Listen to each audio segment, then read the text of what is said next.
US history. And the left, which tells us to carry on as normal after every single Islamic terror attack, began screeching that we can't carry on as normal in this case and that new laws must be passed immediately. Gun control now! Enough already! Grow the up! The average person doesn't need a f***ing machine gun! Enough already! Enough! Enough! Yeah, the average person doesn't have a machine gun because they're already banned. Before the bodies were even cold, Hillary Clinton seized on the tragedy to push for silencers to be banned, despite the fact that a fully auto machine gun used by the killer literally melts silencers. This had nothing whatsoever to do with silencers. Put politics aside, tweeted Hillary, while she literally made it all about politics in the very same sentence. Listen, unless you've got a method of just spiriting away all the gun parts and all the guns in America in one single wish, more gun laws aren't gonna stop this. Unless the fully auto was purchased before 1986, highly unlikely, it was illegal anyway. Criminals and terrorists will find weapons, whatever the law is, because they don't abide by the law. The ISIS terrorists who carried out the Paris massacre were able to obtain semi-automatic weapons despite stringent gun control laws. Terrorists are stabbing people in France on an almost weekly basis. Do we ban knives? Last time I checked, mass murder was already illegal. Was this an Islamic terror attack carried out by a Muslim convert? Senior US officials say no, but ISIS itself says its own soldier carried out the massacre. But ISIS claims responsibility for everything. No, that's not strictly true. As the Associated Press reports, ISIS is not known to have claimed any attacks to which it was not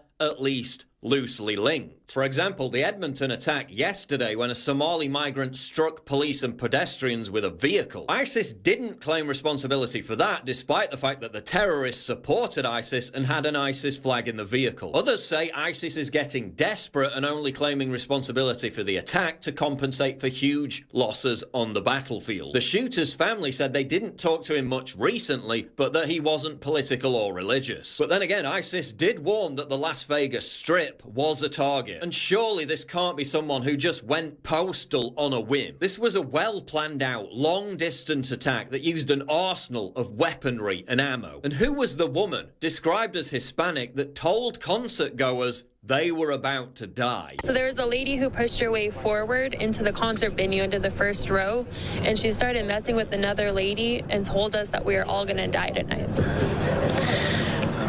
Do you know why she was saying that? I mean, was this after the shots were fired, or? It was about 45 minutes before the shots were actually fired, but then she was escorted out by security. That doesn't fit with the authorities' claim that it was a lone wolf attack. What we do know is that the shooter, 64-year-old Stephen Paddock, is white. So obviously that must mean all white people are to blame, right? Say the same people who will scream bloody murder when you talk about Islamic terrorism and accuse you of collectively demonizing all Muslims while they collectively demonize an entire race of people, despite the fact that the event, being a country music show, undoubtedly means that the vast majority of victims are white people, a fact that was celebrated by some on the far left, including this CBS exec who said she had no sympathy because most of the victims were Republicans. It's the white supremacist patriarchy, stupid. Yeah, because if I was a white supremacist, the first thing I'd target is that well-known non-white venue, a country music concert. Gun control debates that don't include disarming an increasingly militarized police force are garbage. Disarm the very people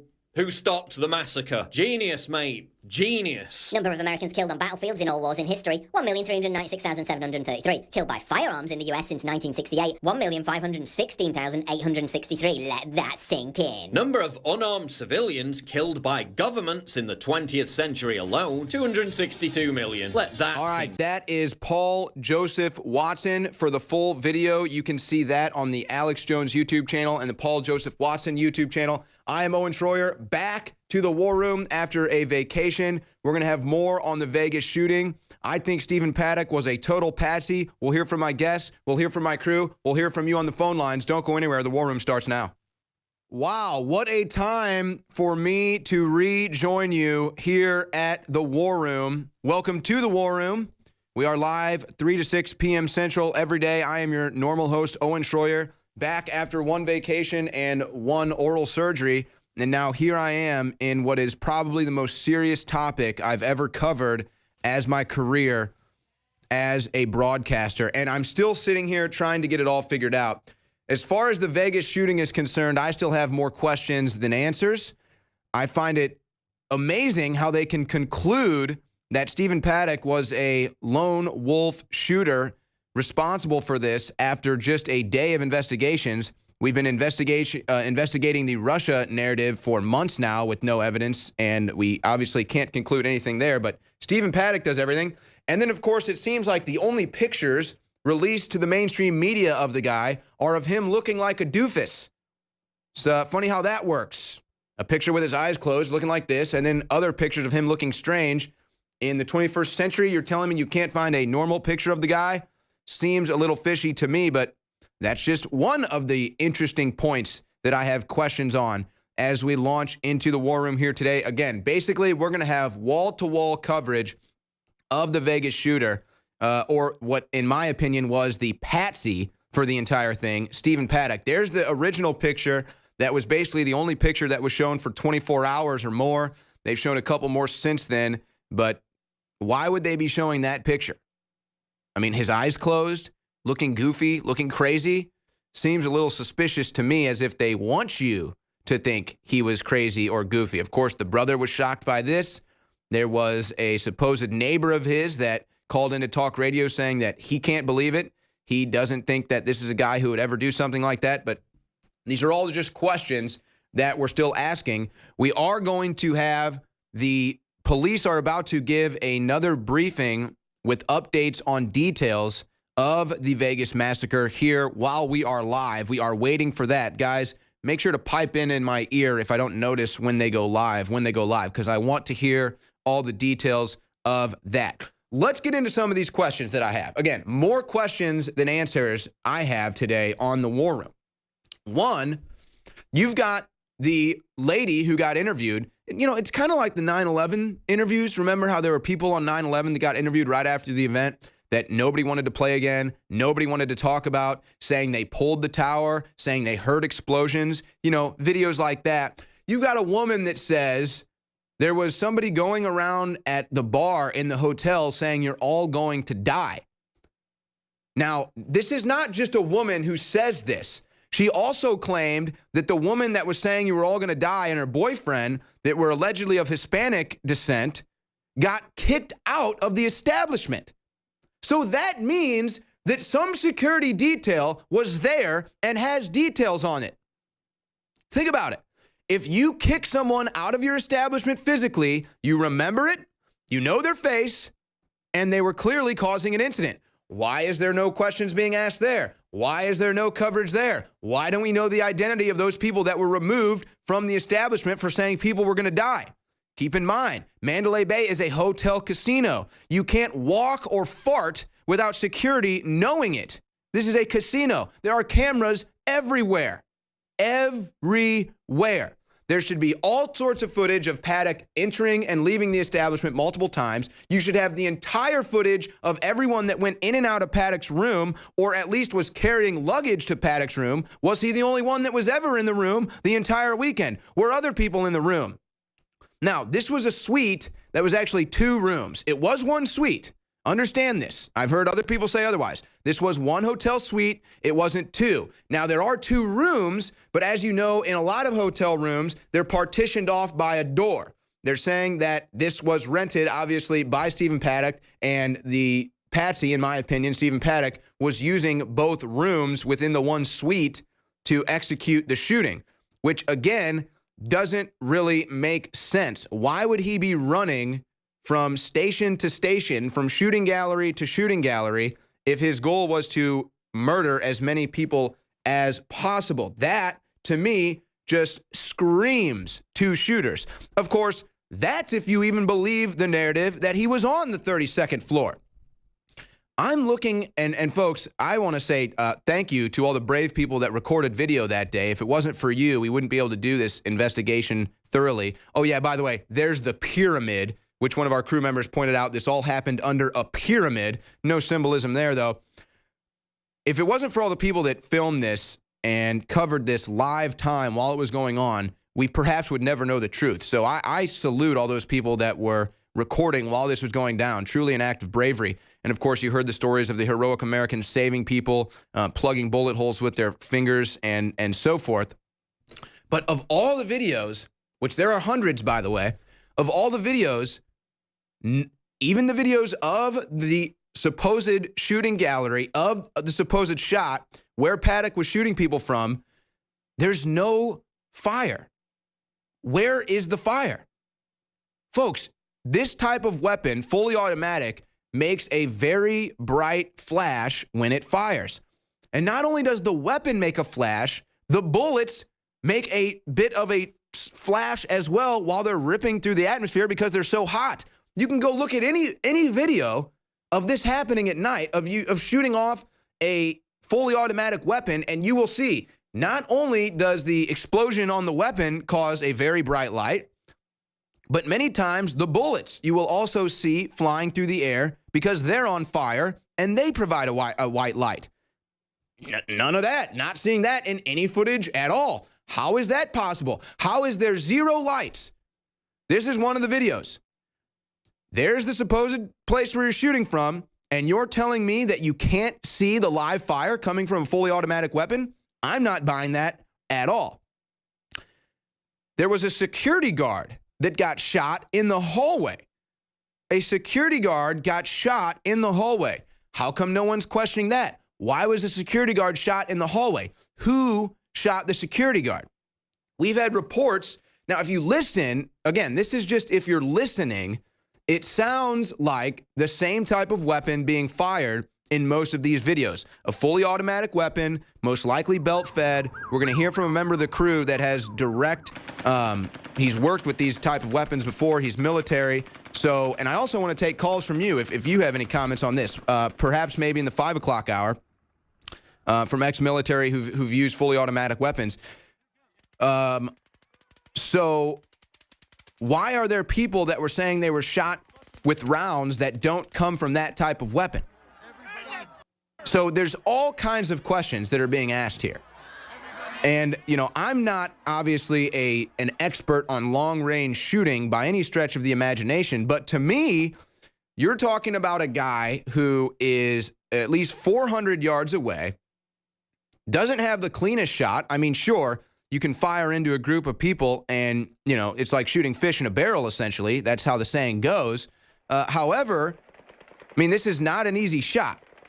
And you have to have some sort of training to be one person and to shoot like that. But again, we'll hear from somebody who has direct experience with this type of weaponry, with these types of firings. On the other side, I'll bring in some of the crew. And to me, all of this brings us back to the perfect patsy, which is Stephen Paddock. Did he have a bunch of gambling debt? Perhaps. Was he really sending money overseas? Was it to the Philippines? Was it to Japan? I've heard conflicting reports. Why is that going on? That's something that could be totally set up and staged as well. Who knows when Stephen Paddock actually died? When was the last time we have surveillance video from the hotel of Stephen Paddock? That is a question that should be answered immediately and could be answered immediately by hotel security. Is hotel security even cooperating with the investigation? I don't know. So there we go. Apparently there's no cameras on the floors. Don't be surprised if that changes. And don't be surprised if you have metal detectors anytime you want to go to a hotel, a ball game, anytime you want to do a public event, anything. I think that's what they want. Metal detectors, all of these detectors, total security state. That's what they want. That's why I think this was a setup. That's what I think the globalists and the New World Order wants. We'll hear more on the other side. This is the War Room. All right, we've got the briefing happening right now on the Las Vegas massacre, an update from police. Let's go to that audio. So I'll be limited in the details that I provide you, but hopefully we can get through this with some modicum of decorum. So please don't rush me all at once. When we get to the question phase, I will identify you if you would just raise your hand. Sound fair? All right, we'll get through this. Okay, so as matter as formality, our department has worked through the night to identify all the victims of Sunday evening's mass shooting at the Route 91 Harvest Festival. We have identified all but 3 victims. We still have an active scene at the grounds near Mandalay Bay, so we ask anyone to stay away from that area until further notice. The FBI is working diligently to clear that scene. So the question is the FBI versus us. We have partnered with the FBI, as I said, from the very beginning of this in the investigative phase. The FBI has brought a large amount of resources out of Washington, D.C. to assist us with that. So the reason why the Harvest Festival is still in continuation of investigation is not only solely related to the removal of the victims, but it's also documentation of the scene. So we're using the best practice technology to ensure that we have complete documentation. That's why it is taking a longer period of time associated with this. So we ask for everybody's patience. As far as Las Vegas Boulevard, north and south, we anticipate to be open shortly in the next few hours to benefit with commerce and what we do as a community. This is a live update from Vegas Police. Live update. The key component here is resources and victim identification. So bear with me. I'm going to try. So he said he's going to be limited to details. It seems like he's doubling down on that. If you missed a number, we are putting up on lvmpd.com in the next hour the listing of all numbers I shall provide you today, and for people out in the public to contact us if they are lacking this or they don't see this broadcast. Okay, we're asking for anyone who might have information about the shooting in a criminal capacity or is a victim of the shooting to contact us via 311. If you are out of state, if you have left since the shooting, and you have discovered you feel that you have become a victim, or you realize you have an injury associated to it, we're still asking you to contact us, but the out-of-state number will be 702-828-3111. Additionally, if you are local and you have the ability to respond to a local substation, a working police substation, locals are familiar with, you have the ability to file a report at that location. Now, the family reunification. All that is occurring at the Family Resource Center at the Convention Center located at 3150 Paradise Road. This is a live update right now from the Las Vegas Sheriff, Joseph Lombardo. It is 3:23 Central, October 3rd, 2017, and we are getting a live update from the Las Vegas Police Department. Phone number, if you have left the area, is 1-866-535-5654. Now, we went through a little short process here recently where that number was down. We provided a separate number. But we will go back to that original number because we have the technical aspects of that fixed. So I want to be very clear on the difference. If you are reporting a crime or you feel you are a victim of a crime, 311. So right now he's going more to reaching out to victims' families. If you are looking while he's doing this, guys, look into multiple shooters actually on the other side of Vegas right before that happened. This was a key detail that I found that didn't get reported on. Apparently there was a shooting, multiple shootings on the other side of Vegas right before this one, perhaps to distract the police. Just want to put that out there. Let's go back. From the Route 91 scene. We are working out the details of that. We're in the planning phase of that, and we will have an answer for that in the next couple hours. So lvmpd.com will provide an answer to that probably before we have another press conference. But we are working diligently to get individuals who left personal property at the scene back to them as soon as possible. I anticipate it will not take place at the Route 91 location, but I do not want to give you furtherance of clarification at this point. So you will be provided that. The other issue is donations.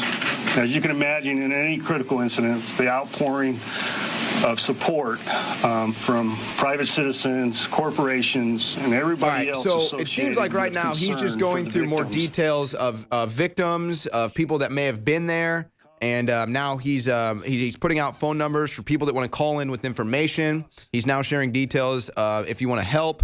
So and one of the first things he said was that he's going to be very limited in the details. I'm sure he's talking about the details that we're looking for. At least in this debriefing. I'm not necessarily surprised by that. I'm not really moved by that much either, because we've got a ton of evidence already that has led to many questions that I think that perhaps maybe even they can't answer. But as he is finishing up his speech, we're about to be joined by Brian Toohey on the other side. I want to point out that I was wrong in one thing that I said earlier, that there are no cameras on the individual floors. So there could not possibly be any footage of him going in and out of his room if there are no cameras on the floors. However, the elevators in these hotels do typically have cameras, so you could potentially be monitoring his activity from floor to floor or carrying luggage vis-a-vis the elevator. I'm not sure about surveillance in the stairs, but again, don't be surprised now if there are cameras on every floor moving forward. So you've got all that going on. We're going to continue to monitor it. Let's pipe up his audio one more time. Let's see if he's talking about something else. It's in excess of $3.7 million as we speak. I want to bring especially, we need a lot more resources. We're going to need a lot more money. We've got individuals that are going to need future surgeries and help and so forth moving forward. I want to acknowledge a few special individuals not included in that total of $3.7 million. Last night, a private citizen called both the sheriff and I and contributed $500,000 to the fund. That is not included in that total. This morning, Wayne and Kathleen Newton called me, and they have donated $100,000. That is not included in that total. For those who want to contribute and don't want to do it on GoFundMe, you can make a check to Las Vegas Victims Fund and mail it either to the county office, to my office, or to the sheriff's office. But I just got off the phone with Jim Murrin from MGM International, and the sheriff and I both spoke to Jim, and obviously they have stepped up in an enormous Okay, so they're talking now about how much money they've gotten and how you can help donate. And one of the big breaking news stories that's been breaking, we're going to be joined by Laura Loomer at 4:30. Perhaps she can break more on this, is the fact that some of these hotel and casino owners were big donors to leftist funds. What is the significance of that? What does that mean? Did they know something beforehand? Was there some sort of collusion? These are just questions. These are fair questions to ask. Why don't we get these reports anywhere else but Infowars.com? Because we're the tip of the spear in the information war. This is the War Room. We're joined by Brian Toohey from thefixesin.net on the other side. Don't go anywhere. Okay, welcome back to the War Room. The Las Vegas Police Department is giving a updated debriefing right now on the Las Vegas massacre. Some of the details that have emerged is he announced how they're working hand in hand with the FBI. He did say that he's not going to give many details. He followed through on that. When he was asked about weapons modification, he refused to comment. He said the ATF is looking into that, and he would not commit to saying the weapons were fully automatic. I don't think we need the Las Vegas Police Department to tell us that. That debriefing is ongoing, but I do believe the details will remain pretty scarce. We're about to be joined by Brian Toohey. Real quick, though, folks, you make this possible. You make it possible for InfoWars to have 3 shows a day. You make it possible for InfoWars to be live for 10 hours a day. You make it possible for us to have a great crew that works with these shows all day long. And that's by going to InfoWarsStore.com. And it's amazing that we're able to do this, especially considering the censorship we receive on the internet, the algorithms that try to make us disappear from these major platforms like Google and Twitter and Facebook. So we have our own way of funding, and that's InfoWarsStore.com. The big special this week is Brain Force. Now, this is 50% off. I've actually got my Brain Force right here. I love to take Brain Force when I'm moving a little slow through the day mentally. This always gets me going. That's why I keep it right here next to the desk. Especially helpful after you just had oral surgery, let me tell you. And we've got that 50% off right now at InfoWarsStore.com. Folks, take advantage of Brain Force Plus an all-natural brain booster, an all-natural energy booster, a must-have product for people that have to work very demanding jobs, have to constantly be thinking on their feet. This is the product that keeps you going. And right now, it's 50% off Brain Force Plus, one of the best products we have, one of the top sellers, and we give it to you 50% off, not because we have to, but because we want to, and we want you to try the product. Hey, can you zoom in on those reviews real quick? How are those reviews looking? We've got thousands of reviews. How about that? Over 5,000 reviews and a 4.6 star rating, folks. That's because Brain Force Plus is the real deal. Now, one thing that I do on this show is I like to wear lapel pins, and we've actually got some lapel pins on InfoWarsStore.com. How about this one I'm wearing today? Bam! Moan Labe. That's right, I'm wearing this lapel pin today. You're not taking our guns. Got it? So, we've got the Moan Labe pin at InfoWarsStore.com. What are we selling this baby for? $10? Look at that zoom work. Boom. We hired the best camera crew, folks. They're able to make that shot possible. The Moan Labe lapel pin debuted today. That's right, folks. I'm debuting this one today because we know that they like to stage events to try to pass gun legislation. Absolutely they do. And that's what I believe happened at the Las Vegas Massacre. Now, that's my opinion. And to me, there's more questions than answers. Now, let's go to someone who's very familiar with Vegas. That's Brian Toohey from thefixisin.net. You may know Brian from books that he's published talking about the rigging of sports.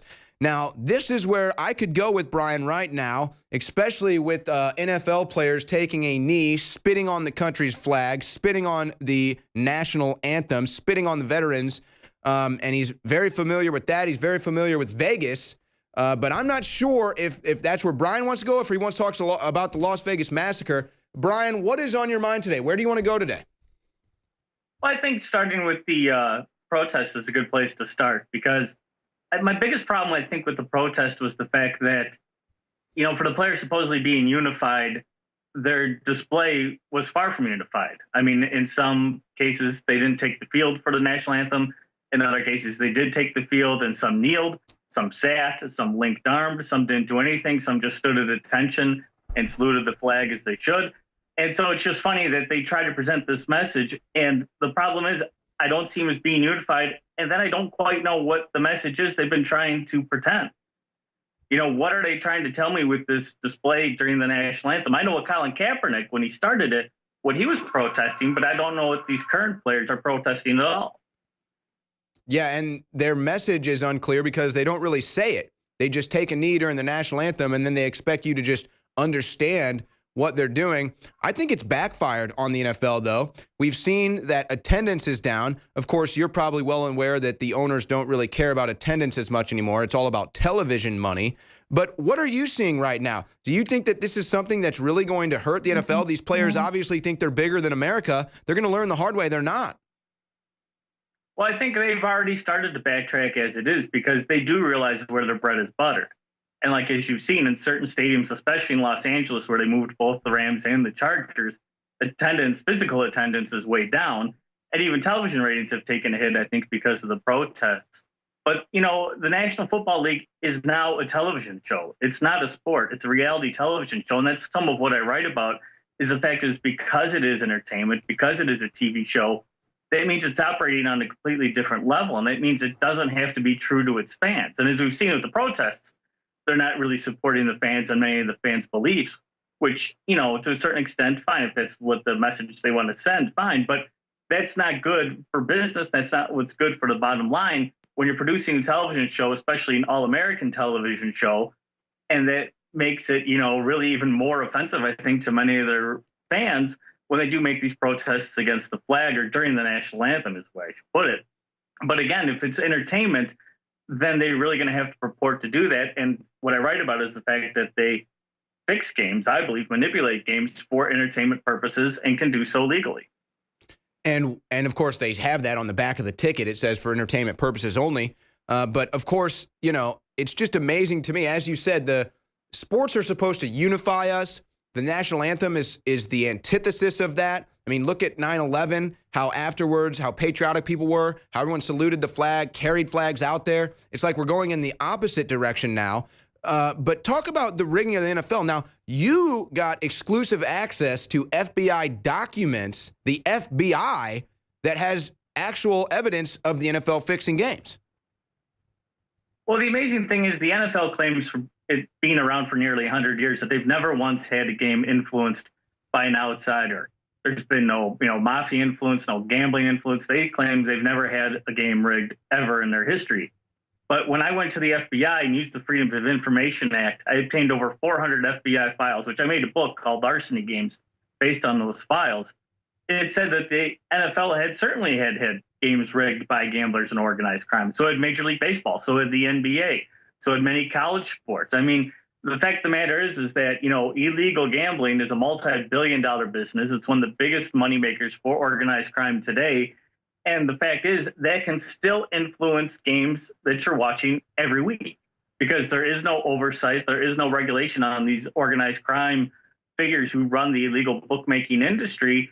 Nobody really knows what's going on with the billions of dollars flowing through the illegal gambling market. So for the NFL to sit there and claim sanctimoniously that we've never had a game rigged, it's only because no one's been arrested for it. But the fact is, many people, even professional gamblers, will scoff at their claim of games never being fixed because the fact is, games have been fixed. It's just the NFL won't admit to it. Yeah, and it's reached absurd levels when, like you said, they're going to try to stake this claim that the NFL is, impervious to anyone trying to rig a game. They also try to make the claim that you're just as dangerous watching the game from your couch as playing it. There's no head trauma. Of course, nobody believes that either. But it's just amazing to me. And the funny part is, go ahead, Brian. The funny part is just last night on ESPN's Monday Night Football, at the end of the game with 4 seconds left, there was a play that. Oh, yeah. That didn't alter the outcome of the game. I'm sorry. Go ahead, Brian. This is hilarious. Go ahead. But there was a play that at the end of the game that didn't alter the outcome of the game, but it did alter the outcome for gambling purposes. It made the under bet become an over bet. The winning bid was the over bet. And then it altered whoever bet on the Chiefs went from losing their bet to winning their bet because of this touchdown. And the ESPN announcer, Sean McDonough, actually mentioned it on air, that the fact that this actually altered the betting. And that, to me, is the loose thread. If you don't believe the NFL is rigged, gamble the NFL for a couple weeks and watch how these scores change. We'll be right back with more from Brian Toohey. Okay, we're back here with Brian Toohey. Before I go back to Brian real quick, in the break, the sheriff did mention that they believe this shooter was premeditated. I think that's pretty obvious, but coming from the LVPD, that's pretty important. And as far as details are concerned about the questions that we have, they're still not answering any of that. We'll continue to monitor that situation. For now, let's go back to Brian Toohey.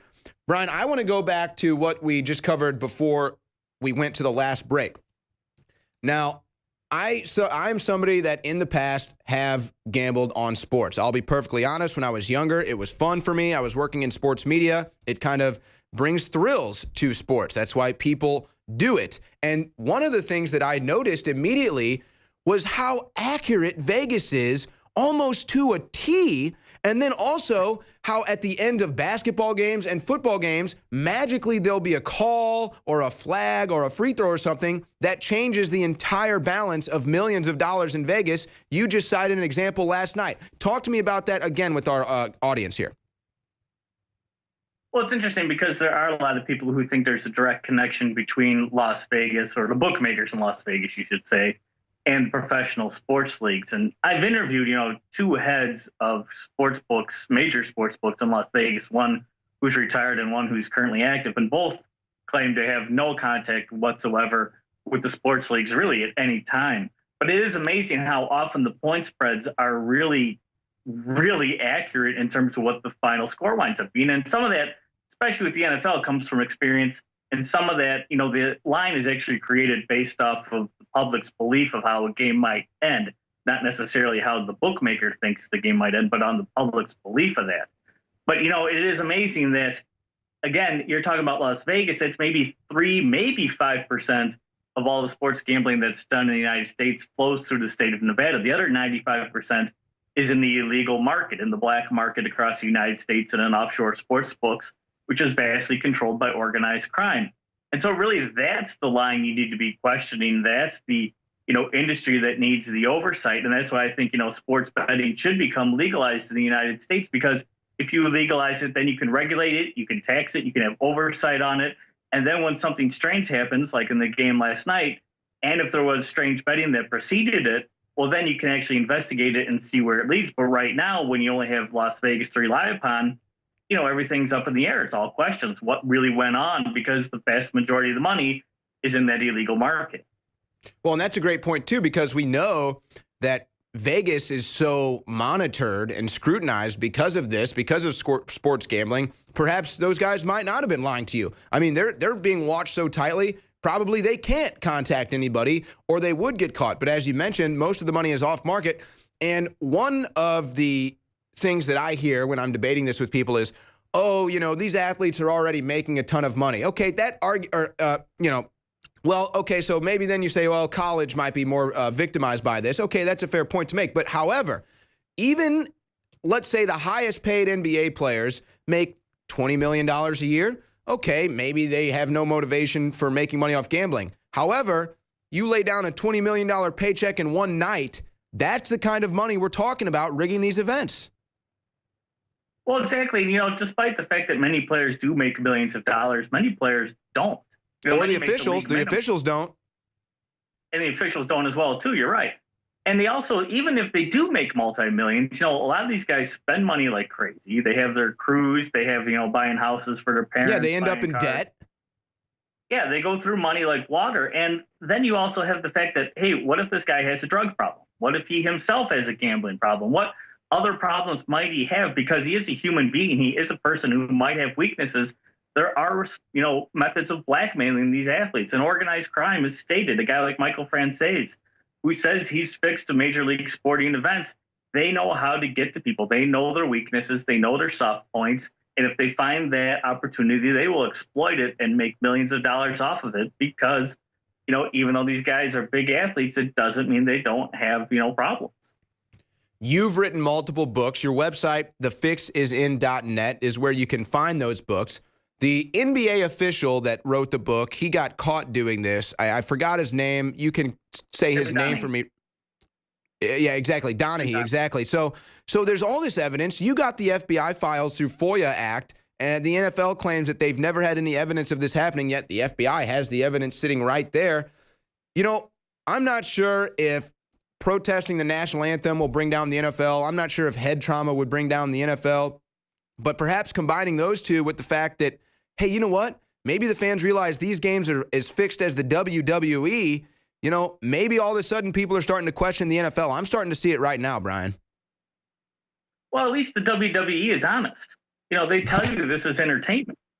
I mean, Major League Baseball, the NFL, the NBA, they are entertainment. They've argued as such in front of the Supreme Court. They said, we are an entertainment industry. We are show business. But that's not what they tell fans.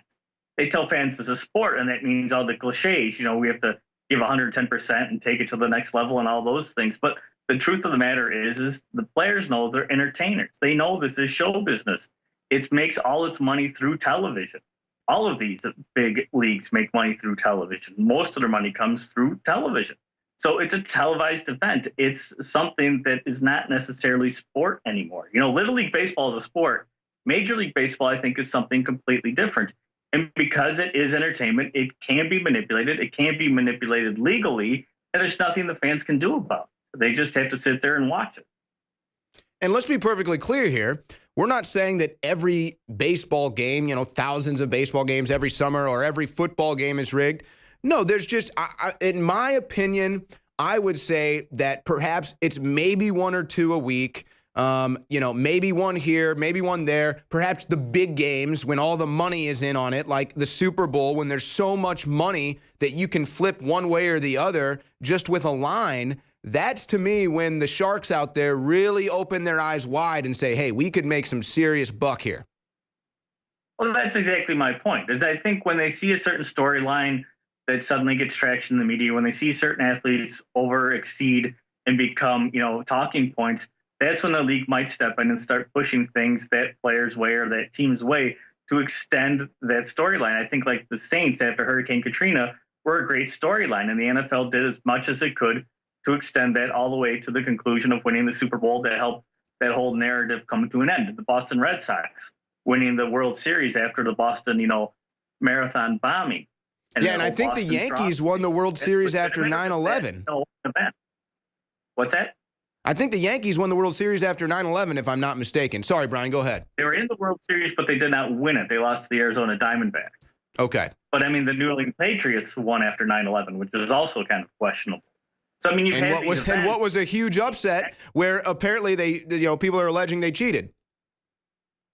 Well, yeah, but these are certain events that, Major League Baseball and the NFL might have exploited at the fans' expense just to make it a better story, to make more money off of it. And now you have to wonder with, the hurricane that destroyed Houston and the hurricane that affected, Florida, will they propel like the Houston Astros to the World Series, or will they propel the Houston Texans to the Super Bowl because of what happened with the hurricane? Will the league See, try Brian, it's so amazing to talk to you about this because many people probably don't realize I came from sports media. Actually, we've talked before on the Kevin Slayton show. I don't know if you remember talking to me years ago, but if I was still gambling, I would have bet on the Houston Texans to win the Super Bowl because we know how this stuff works. This is how it works. Well, that's frightening because it is entertainment, they can do this. If it was pure sport, if it was regulated as sport and there were laws that protected it, that would be one thing. But there's no law that says the player has to perform at 100% for every play. It doesn't mean he can't take plays off. You saw Jay Cutler take a couple plays off this past weekend when the Dolphins played in Miami, where he was just standing there with his hands on his hip out on the field. They don't have to perform to the fullest extent. And so if they don't have to perform for the fullest extent, and the referees are employees of the leagues and they can make calls based off what the leagues want, well, then this whole thing is open to interpretation. And in my opinion, it means games can be manipulated. Games are manipulated. And when you have a multi-billion-dollar industry like professional sports, you just don't leave it up to chance. You control it as best you can to make the most money off of it. Bingo. That's Brian Toohey. He's the expert. He's written 4 books on this. TheFixIsIn.net is where you can find it. Brian, I know we've got a lot of sports fans that listen. I'm a sports fan. What are just some parting words that you have to sports fans just about what they're watching and what they're seeing out there? Well, I have no problem with fans watching the games. I want them to watch them intelligently. I want them to understand, look, this is entertainment. And if you think, someone's crazy for watching the Kardashians or watching The Bachelor or watching Survivor or whatever, it's all, just reality TV. And don't lump us in with them. Don't lump us in with them. Come on. But that's the fact of the matter is it's reality television. And it's fine if you want to be entertained for 30 hours, but don't make it your life. Don't allow it to be the distraction that takes away for something more important. And we got plenty of important things going on in the world right now. Yep, that's exactly it. Thank you for those powerful last words. Brian Toohey, TheFixIsIn.net, folks. If you want to know how sports works, go to that website, buy those books.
Spain has been making the case that the autonomous region of Catalonia cannot survive without the oversight of the Prime Minister of Spain and consequently the whims of the European Union. Catalonia's latest independence referendum is a reaction to the Spanish Constitutional Court's rewriting of a statute approved by the autonomous state of Catalonia in 2006. After Catalonian laws, especially those regarding taxes, were rewritten, the Catalonians felt they had no choice but to secede from from Spain. Catalonia has the highest GDP of all the regions in Spain. If Spain were to lose Catalonia, they would lose 16% of its population and 20% of Spain's entire economy. That is why federal police in full riot gear ripped thousands of Catalonians, including elderly people and even a dog, from the polling stations.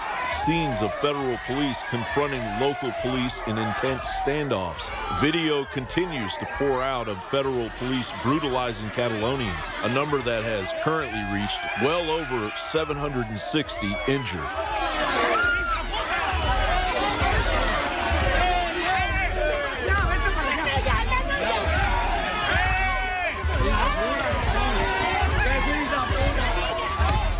And listen to the crowds there.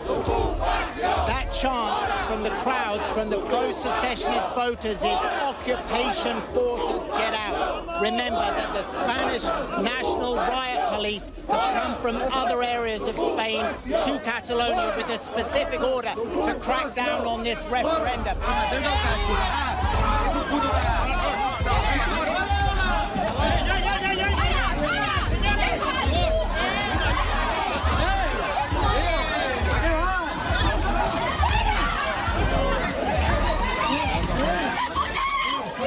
Prime Minister Rajoy had sent in thousands of troops stationed aboard cruise ships off of the coast of Catalonia. The troops seized millions of ballots and arrested dozens of pro-independence officials. And this overarching presence of federal troops adds more motive to why the recent terrorist attacks in the Catalonia region, including the truck attack in Barcelona killing 14, had hallmark characteristics of a false flag event. DW News reports Cesar Martinez and his family were among those who witnessed the scene. Martinez says armed units stopped us on the A7 by Malaga. We were treated like criminals and had the feeling that something bad had happened, but it ended up happening a day later. Regardless of the polling stations that were shut down, the counting of the votes has just begun. Of course, it is highly likely that Madrid will never recognize Catalonia's independence, whatever the outcome. In fact, Madrid claims the vote never happened. No ha habido referéndum. There hasn't been a referendum or the resemblance of one. I asked the Catalan government and the parties that support it to cease this irresponsibility, to assume from this moment that what had never been legal is clearly unfeasible. It makes no sense to continue this farce that leads nowhere. But independence is something the Catalonians cannot live without. John Bound reporting. Well, it's nice to be back in the driver's seat of the war room. We had Roger Stone obviously carrying most of the burden while I was gone. Hey, you know what? By the way, big thank you to Michael Zimmerman. Big thank you to Rob Dew. Big thank you to Jack Posobiec. Big thank you to Millie Weaver. If I'm missing anyone else, guys, Harrison Smith. Did you sit on too? How about Harrison Smith at the desk? Wow, big thank you to Harrison Smith. Jake Lloyd doing a great job as well with his report. So big thank you to everybody who carried the show while I was away. And big thank you to you out there that make it all possible at InfoWarsStore.com. We've got a huge sale right now on BrainForce, 50% off BrainForce Plus. Make sure you get to InfoWarsStore.com. Take advantage of this all-natural nutraceutical, 4.6-star review, over 5,000 ratings. It's one of the best deals you can find right now for an energy booster, a brain booster, a focus booster. BrainForce is the one. And as we're about to be joined by Roger Stone here, I know that Roger Stone is a BrainForce fan himself. You know, I've got a new lapel pin I'd like to get Roger's opinion on. Cameraman, go ahead. Now, this is an aggressive lapel pin. It's more aggressive than you would normally expect on television. It's very loud. It's very big. But I wanted to make a statement today that I'm not going to fall for New World Order tactics to try to take our guns and make us slaves. With that, I bring in the fashion expert, Roger Stone. Roger, great job while I was gone. Thanks for carrying the burden. What's on your mind today? Well, and thanks to so many others, Rob Dew, Mike Zimmerman, and who helped in that regard. You know, what's amazing here is that we really see the new journalism, Owen. The days when the mainstream media would dictate a narrative regarding a cataclysmic event like the one we have experienced in Las Vegas, whether it is Oswald acted alone, sole shooter, malcontent communist, for example. What you have today is dozens of well-meaning, open-minded citizen journalists with, instead of just having Zapruder with one camera, fortunately you have hundreds of people who had their phone cameras, and that gives us evidence. It's becoming very clear to me that the murderous terrorist shooter in Las Vegas, if he is indeed the shootist, certainly a virulent anti-Trumper leftist. We have on Reddit and 4chan been hard at work trying to dig out connections to the radical left, and we have stumbled across videos of a man who looks exactly like Stephen Paddock at different anti-Trump far-left rallies. We can run some of that now to show you what we're talking about.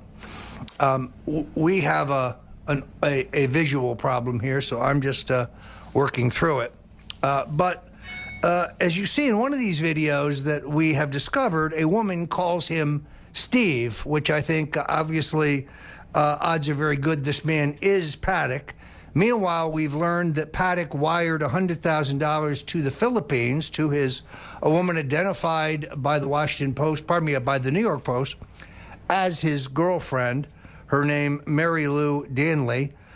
She traveled to Hong Kong on September 25th, was back in her country of origin, the Philippines, October 1st, the fateful day of the massacre. Why was the money sent to the Philippines? What was the nature of Stephen and Mary Lou's relationship? Time will tell us, because Mary Lou is scheduled to return to the United States. At least that's what has been announced. Whether or not that happens remains to be seen. Now, the other thing that is interesting to me here, Owen, is that the New York Post is now reporting that the gunman had an elaborate camera set up to film the entire massacre, and the additional cameras in the hotel hallway to alert him of impending intrusion by the police. It's very odd that a lifelong accountant with no military training and no history of tactical experience was capable of these 007-style moves. The full content of these video recordings that he has made must be completely and totally released, cannot be classified or edited, as it will only fuel the conspiracy theories that we are so dedicated to exposing and discarding here at InfoWars. The New York Times has released a report that says that it took the state police over an hour to breach the hotel room. Now, we have firsthand witnesses telling us that the police presence was immediate, it was strong, they were heavily armed, and they were there almost instantly. So if authorities were there so quickly, we have to ask, why did they have such a difficult time breaching the area where the gunman was allegedly holed up? The Central Florida Post, with whom InfoWars has picked up many of their videos and has featured a lot of discussion about efforts to censor them by the tech left. The Central Florida Post obtained a video of gunfire from the top floors of the Mandalay Bay. They have posted that, which shows dozens dead, others not moving, and the police station on the corner of the street where the concert was being held. The gunfire in this video can be found loud and clear. So the question really is, how does Paddock move from station to station, shooting station as it were, at a time when he has heavy weapons and no known experience? These are just some of my observations, Owen. What are you hearing on the story, perhaps, of the year? Well, Roger, I think that the greatest point that needs to be made about what you just said is the fact that, yes, we need to get some evidence or some of these questions answered, because, as you said, there's going to be all these rumors swirling, all these conspiracies swirling, and they could easily be confirmed or put to rest with just the release of some information and some evidence. For example, as you mentioned, the police are claiming that they were there quickly and they were able to subdue the shooter rather swiftly. Well, then how was there a 70-minute shooting spree? How about Stephen Paddock being at Trump protests? This is something that can be very easily proven or disproven. You look at travel records, you look at expense records, you look at possibly any alibis. Was anybody with him on those days, or was he truly there? These are things that need to be addressed and need to be answered, and I'm not faulting the Las Vegas Police Department for not answering all questions today. However, these are simple details that I agree with you need to be released to the public as soon as they're discovered to either quell or confirm some of these conspiracy theories.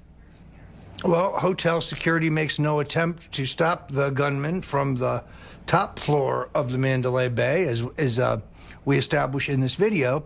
A woman gave an interview to a reporter claiming another woman was removed from the concert roughly 45 minutes prior to the shooting when she yelled, "Everyone was going to die tonight." So where is this woman? What does she know? Has she been detained? And what do the police know about her? We're also led to believe the gunman stayed for several days at the hotel with dozens of weapons.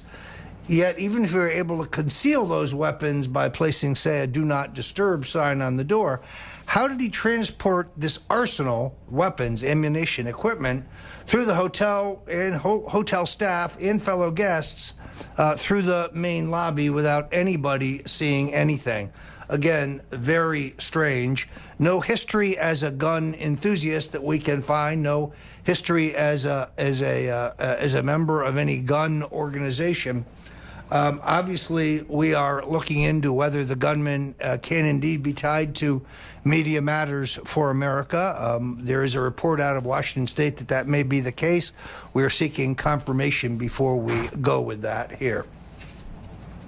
So, again, these are all questions that we have that we're just wanting answers on. And these are simple questions that I think should be able to be addressed immediately. I mean, you talk about having all the weapons inside the hotel room, Roger. You know, there's staff that goes in and out of these rooms. They might not have cameras on the floors to see when he goes in and out of his room, but certainly they probably have them on the elevators.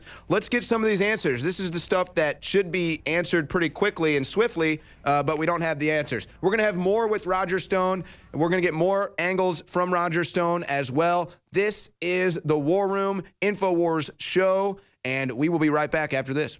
Welcome back to the War Room. I'm Roger Stone with my co-host Owen Schroyer. Last week I testified for the House Intelligence Committee, which is very much like a proctological examination. And of course, in that testimony, there was a great deal of discussion of my limited after-the-fact Twitter exchange with Guccifer 2.0. Now, it is essential to understand that Congressman Adam Schiff and the Democrats continued to insist in that hearing and in the press stand-up afterwards that Guccifer 2.0, like Julian Assange and WikiLeaks, are Russian cutouts, Russian assets.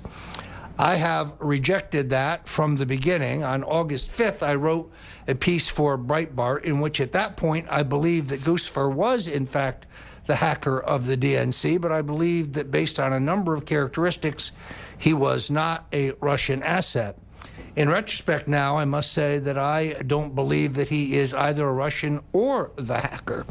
An incredible report that I have just received from an IT consultant points out that the fabricated Russian fingerprints exposed in the fakeness of the whole Russian hacking persona of Guccifer 2 suggest an effort to attribute to WikiLeaks preemptively discrediting leaks that would come later. Interestingly enough, Guccifer's use of the word told, tell, say, said, definite and indefinite article use, and command of prepositions expose Guccifer 2.0 as being someone that natively speaks English, not Russian, contrary to what was said inside the hearing. And the terminology and phasing that has been used consistently shows earmarks of an English speaker. Specious claims about the hackers still being on the network as late as June 12th after installing Falcon, a program across the DNC network, exposed the nature of the Washington Post story on this as a propaganda piece driven by the CrowdStrike DNC statements and their narrative from June 14th, and make it obvious that excuses are being made for emails being dated back as late as May so that leaks could be attributed to a non-existent hack.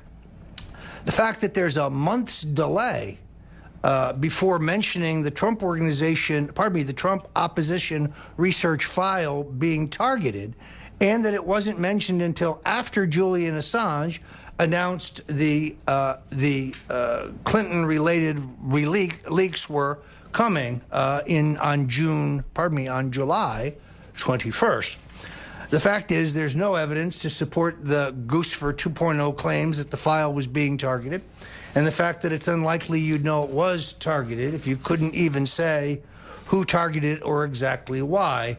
It suggests that there's an alternative reason for mentioning that file's description, one possibly being a switch or transfer to give credibility to whoever might appear afterwards presenting the very same document.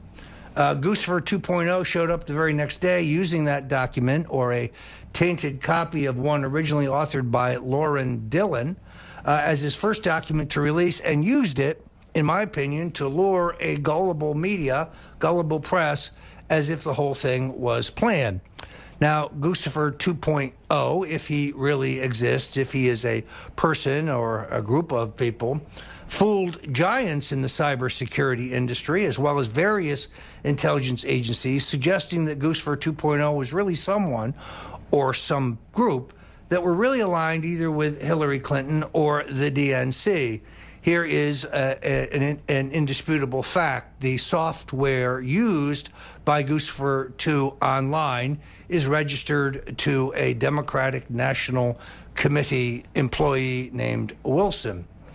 The fact that Guccifer 2's hacker persona breach claims were never independently verified, and quite a few would later be debunked, meant that Guccifer 2.0 was probably getting his files, was getting access to these files, which explains why he could only get DNC files and no other high-profile targets, and he produced no Republican files whatsoever.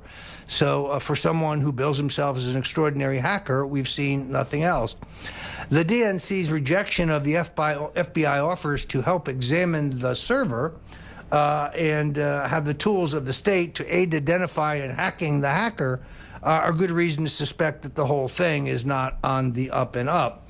The fact that Falcon was installed on the DNC's network, yet CrowdStrike did not produce details pertaining to the actual exfiltration of email data and instead posted APT group identifiers without context. For you gearheads out there, it shows the whole thing is a fraud.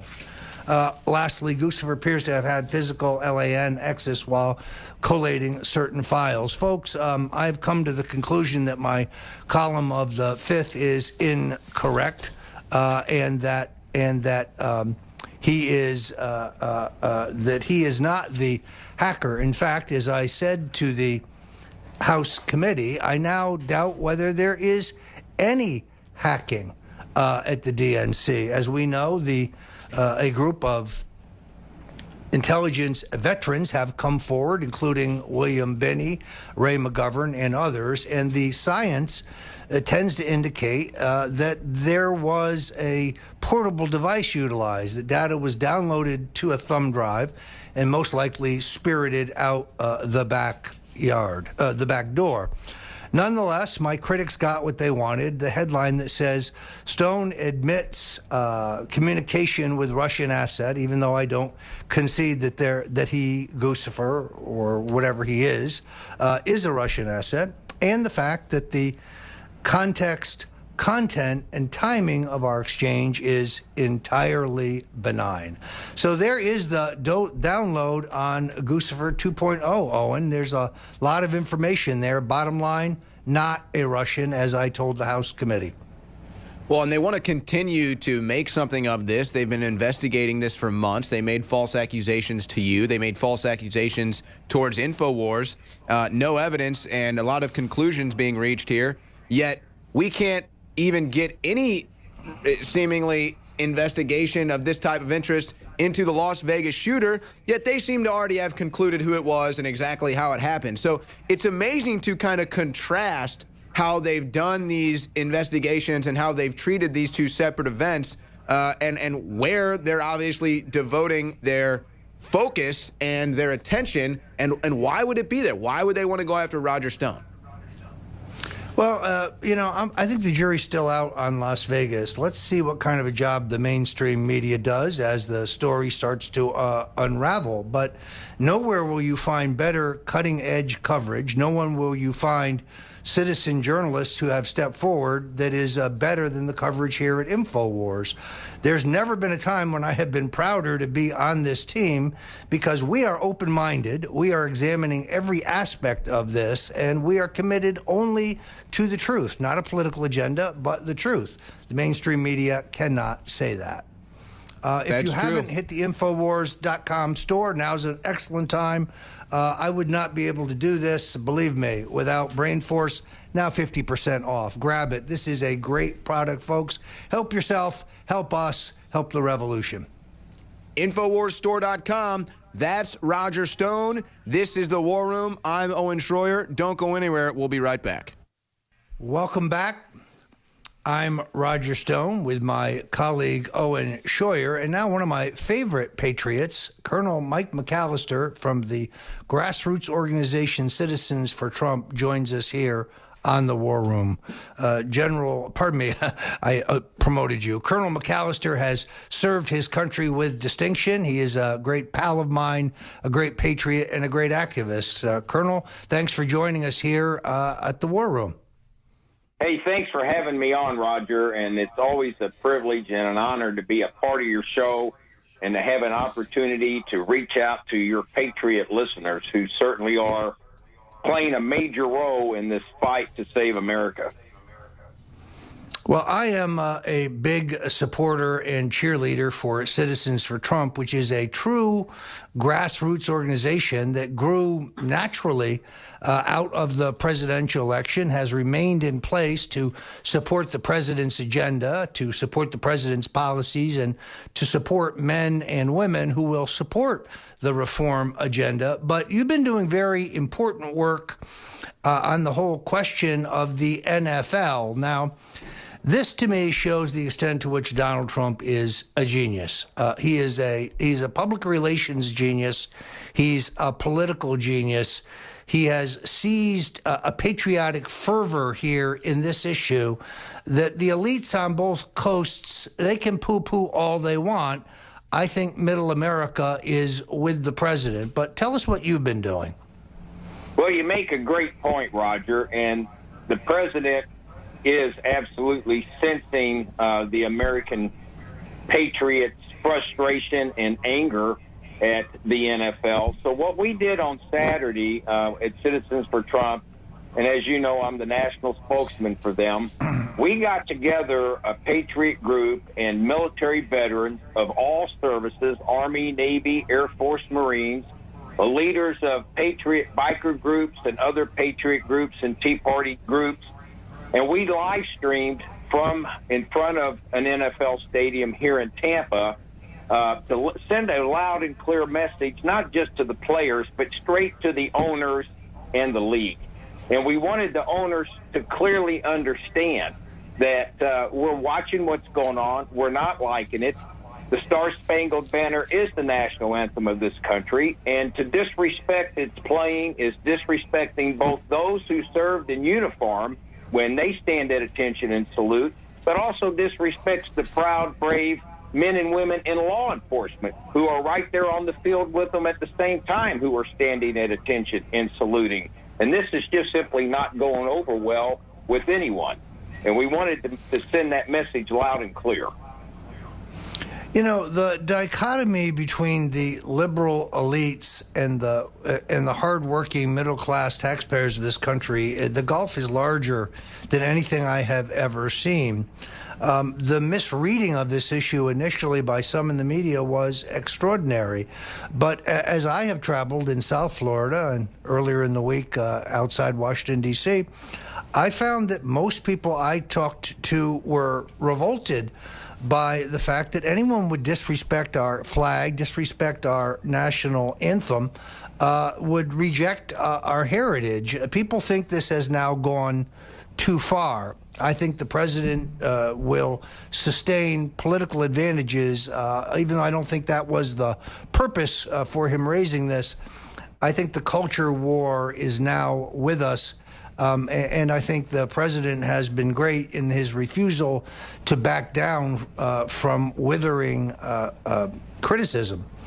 The other thing, of course, that was very predictable is the fact that some would take advantage of the horrific tragedy in Las Vegas to renew their call to seize and take our firearms in violation of the U.S. Constitution and the law. The gun grabbers seem to be, in high dudgeon. Colonel McAllister, you have a lot of experience. Tell us your assessment of what happened in Las Vegas and give us some analysis, if you would. Well, I think we all know, Roger, and the president said it quite eloquently in a statement that he made, but that this was a horrendous tragedy. And it's not a matter that, we always have the left that try to use every opportunity like this to enforce stronger gun control, and yet we look at some cities in our nation that has some of the most strict gun control, and yet they still have some of the worst crime rates, even with crimes committed with the use of guns. And I think also when we look at this, and what is the tone he sent to America was of gratitude and respect for our courageous first responders who put themselves in harm's way, and he extended words of comfort and prayer for the lost loved ones and the grieving families, and once again our nation in shock. And he gave words of inspiration and hope for America. Call upon our bonds that unite us, our commonalities, our faith, our family, our shared values, our bonds of citizenship. And these are the ties of community and comfort of our common humanity. And he did call this the worst mass shooting in U.S. history and an act of pure evil. And he told our nation that our unity cannot be shattered by this. Our bonds cannot be broken by violence. And that we will get through this senseless slaughter in a way that redefines our country and who we are. And in the same time, we're consoling those who lost loved ones and lost friends. And, and the press secretary, Sarah Sanders, she was, you could see the emotion in her when she paid the tribute to the American heroes who stepped in to save the others, our law enforcement and our Blue Lives men and women. And sadly, multiple police officers, and she stated, sadly, multiple police officers, both on duty and off duty, were among those killed or injured. But what these people did for each other says far more about who we are as Americans than the cowardly acts of a killer ever could. So I think, Roger, these things are separate issues, but yet there are some common threads here. And it seems like what we keep having to remind people, and we shouldn't have to, but our military veterans who wear a uniform and an American flag on that uniform, we need to respect them. And the NFL players who wear an NFL logo need to respect that flag on that uniform. And our proud and brave law enforcement men and women, the men and women in blue, the blue lives do matter. And the president and many of us are doing what we can, and we need, and we will do more to make sure that everyone knows these are American heroes too, and these are the good guys, and we have to be on their side supporting them and never letting that slip away. Always articulate, Colonel Mike McAllister. I note that Citizens for Trump recently endorsed challenger Omar Navarro running against Maxine Waters, an Owen Schroyer find, one of the really outstanding, hard-charging young conservatives. I understand the endorsement of Carla Spalding is in the offing in Florida, challenging Deborah Wasserman Schultz. So I salute the good work that you're doing, Colonel McAllister, and I hope you'll come back on the War Room soon. Thank you much, Roger, and the work you're doing and on the show and InfoWars, and again, your listeners. The role they play is so critical to the future of our country. Thanks again. Many thanks for joining us. Owen, you want to wrap this segment up? Absolutely, Roger. We got to win Congress in 2018, and that's by the listeners of this show, the good Americans out there getting interested in local politics and making sure we make Congress great again in 2018. That is up to us. We'll be right back with Roger Stone and more of the War Room. I've got some new interesting updates on this shooting in Las Vegas that I want to cover. We'll talk about that in the remainder of the War Room here till 6 o'clock Central. Don't go anywhere. Welcome back. I'm Roger Stone, and you're at the right place. That's right. You're at the War Room, our new programming to help bring you the very latest and inside scoop, whether it is the machinations in the Trump White House, the latest developments out of Las Vegas, or the attempts by the tech left to kneecap us through censorship. We bring you the story here. Owen, you have an update from Las Vegas. Why don't you tell us what you know? So we've got some new interesting stories that are coming out now. One story is the Las Vegas gunman filmed himself during the slaughter. So we already knew that he was filming the hallway, supposedly in an attempt to alert himself as to when the police were approaching or security would be approaching. And there's also new allegations that he left a note. Okay, so those are two things that, again, should be very easily made public information. I don't know why they would need to withhold any of that. Obviously, the video would be pretty sensitive, but yet that would be some pretty important stuff to make a case, as well as any note. And then you've also got a story of Paddock in 2011 suing a casino after he slipped and fell, lost that lawsuit, and apparently still owes $270 in court fees. So what's that about? That, again, just another strange development, and I don't think we'll ever get any answers to any of these things, to be honest with you, Roger, at least the way that they've handled these things in the past. And as you said earlier, this is just going to continue to add fuel to the flame of any conspiracy theories that are lingering out there. Now, I've got another story here from UK the Courier Mail, that has multiple eyewitness reports saying multiple shooters, including a man of interest at the Luxor Hotel. So just continued developments here. But the story, Roger, of course, as you're well aware, the immediate politicization of this by the left before the bodies were cold, before the blood was dried. And if this turns out to be a leftist shooter or leftist motivated, they're going to have total egg on their face. Well, we know who shot a Republican congressman while he was trying to prepare for a charity basketball game. The violence has been on the left. The Central Florida Post has a source that reports Antifa literature in the hotel room. They will be posting that, they tell me, shortly. I know their journalistic standards there at the Central Florida Post, and I know they are, like we here at InfoWars, committed to the truth and nothing but the truth. We're open-minded. The left will move very quickly to shape this narrative around an effort to grab our guns, to say that, maybe this guy was motivated by workplace violence. We've heard that one before. This guy is a lunatic. These photos are deeply disturbing. This video is just horrific. I had trouble turning off that popping sound in my mind after I turned out the lights last night. But let's be very clear.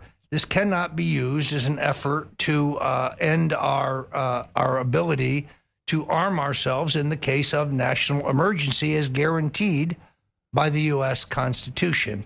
You already see the two members of the U.S. Senate from Connecticut out beating the drum to grab our guns.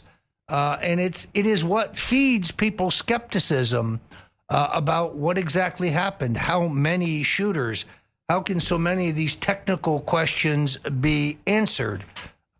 The more experienced people I talk to, for example, it turns out that Paddock appears to have purchased all of his guns legally, and it now appears that he achieved the automatic rifle effect through the use of a bump stock. Now, the bump stock is a device that uses the recoil of the firing gun to cause the trigger housing to move against the shooter's depressed finger until, of course, the finger is removed or the ammo is exhausted. Experienced shooters will realize that using such a device is notoriously inaccurate, destroys the accuracy of the firearm. So one has to ask, how did the shooter, the killer, have such a high hit rate? Why was he as accurate as he was? Such motion due to recoil usually makes the optics found on the weapon completely worthless, and this question of accuracy comes to the fore. Those who think that this will be successfully used by the left to take away our guns, well, they have another thing coming. Owen? Yeah, and my problem with this, Roger, is they want to have this gun debate, but if we're going to have this debate, which, okay, fine, we'll have the debate. Obviously, you know where InfoWars stand. You know where I stand. You know where Roger stands. That's why I wore my Moan Labe pin today to make a statement. But if the left is going to have this debate, we should at least know the facts. That's my biggest problem. Was this really one shooter, or were there multiple shooters? If we're going to have this debate without all of the information and without all of the facts, then we're not truly having a debate. We're having a political attack on our Constitution. Well, keep an eye on CNN. Keep an eye on the big three networks. Let's see what the morning line is compared to some of the investigative journalists out there who still have an open mind. Again, you're going to find the very best coverage here at Infowars.com, because Alex Jones and the entire crew here is committed to truth. We're not committed to trying to make an agenda fit the facts. We want to know what the facts are and see if they fit a logical agenda, which I think they will. The more we learn, I think the more we are going to find that ties this shooter to an anti-Trump constituency there in Las Vegas.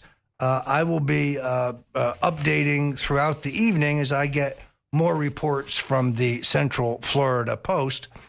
You can go to centralfloridapost.com and see some of their extraordinary videos. I've asked them to send those to InfoWars, and they should be headed our way. You can see a shooter from the top floor. We also have these videos of the alleged shooter attending an anti-Trump event where he is addressed by his first name, Stephen. I'm not sure what else we need to begin to identify where the shooter stands on the ideological spectrum. And just, again, to clarify these points, the left wants to blame the right. We've already seen them blaming the NRA, blaming Republicans, when it looks like it might turn out that this shooter was an ardent leftist. So again, more egg on the face. There's an entire compilation of liberal media on Grabian.com right now. Immediately after the shooting, all of the liberal media blaming Republicans, blaming the GOP, blaming conservatives, blaming the NRA. Oh, it turns out it was a leftist. I wonder if they'll end up reporting that. And then the left will say, look at what one shooter can do with a gun. Blame one shooter. This is what one guy can do with the gun. Well, wait a second. Let's find out if that's true. We have reports that there may have been multiple shooters, including eyewitnesses at the scene. So I'm sick of the left not even I enjoy political discourse. Roger enjoys political discourse. However, the left does not have real political discourse because their discourse is not based in reality. Well, their discourse is based in their effort to censor you and shut you up or shout you down. You know, Rob Dew said something yesterday that kind of took me back a number of years. If guns are outlawed, only outlaws will have guns. It's really pretty simple. The naive idea that if we could just take guns away from people, that all would be sweetness and light, there'd be no violence, there'd be no crime, there'd be no gun deaths. This is a Pollyanna. This is not realistic in the real world. But the left has to push this narrative because they cannot have us own our guns during the takedown that they have planned for Donald J. Trump in the impending Mueller-fueled coup d'etat. That's why I think they are getting frantic in their efforts to crack down on American gun owners. Excellent, fresh angle as always, Roger. Glad to be speaking with you again, back from vacation. Glad to be back with you, Roger. Great to be with you here on The War Room. We got a lot of great stuff coming up, and I'm enjoying immensely putting these shows together and extending our programming at InfoWars. That's Roger Stone. He's on The War Room every day. We've got more updates. And, oh, by the way, as to what Roger was talking about earlier, the bump stock, when the LVPD, the Las Vegas Police Department, was asked about that today in the press conference, they refused to answer. They said the ATF is looking into that right now. So we'll continue to monitor that as it develops. Thank you all for coming together to represent our party at its best. I am standing in the middle of 1984 civilization.